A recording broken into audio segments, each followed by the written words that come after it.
Money, oh. Money, wokey wok.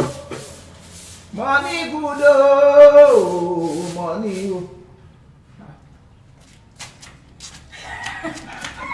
It's from my work. Good morning. Welcome, ma. Well done.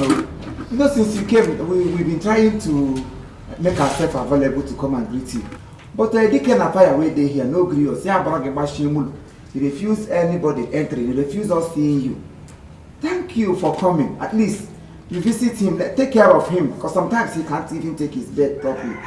When I'm taking him inside bedroom, is another offense. Huh? If you outside here, buffer. From the look of things, I want to hear she rap. I want to hear anything she couple. Give what you could be born inside that place where bedroom, there nobody will hear on her voice. For just stay outside here, buffer. Don't be small picking your picking. Oh, guy, you're stop now. I joke, I did joke. You're welcome, ma. You're welcome. See, make I tell you. You see this guy here, my bobo, my heart, my sweetheart, honey. He not do proper introduction. I made it for know me well. Baby, no mind now. No mind now. Leave him. No. Hey! Everybody on the moon shift from where I stood. How are you?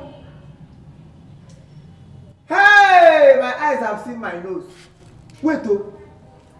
Your mate na nata chineke ihe hanga haha. Kiza kabulo shi ga akomugun. Eh?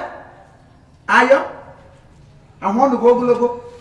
Ihe ni na go na ogologo. Na no te. Kika ga maburu ihe ukwu yote. Hasi come say elu dey marry heke. Mama bedroom.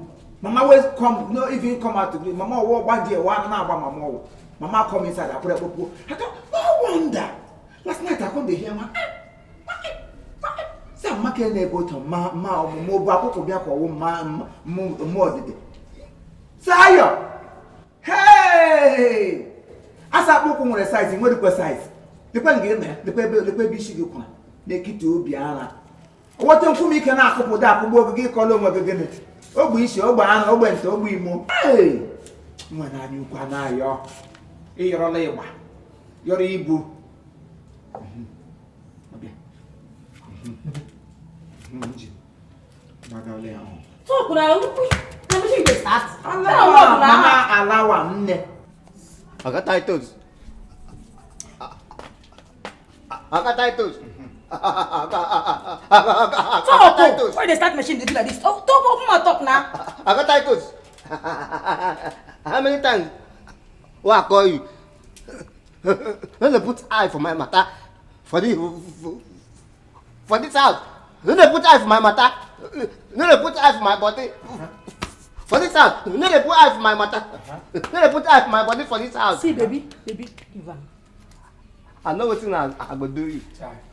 But time never reach. Okay. When time reach, you go hear from me. Leave see, he might tell you. See, this man small for me. I don't come with that. See, you go see what I go do. No, we go inside. No, we go honey. Leave him. Leave him, no. Where go start making again? Leave him, no. Open door, where we go? Leave him, no. Hey! Some women no get shame for eye. You go have a noise. Keep the name one thing for you. Hey! You know what you go do? What you go do me?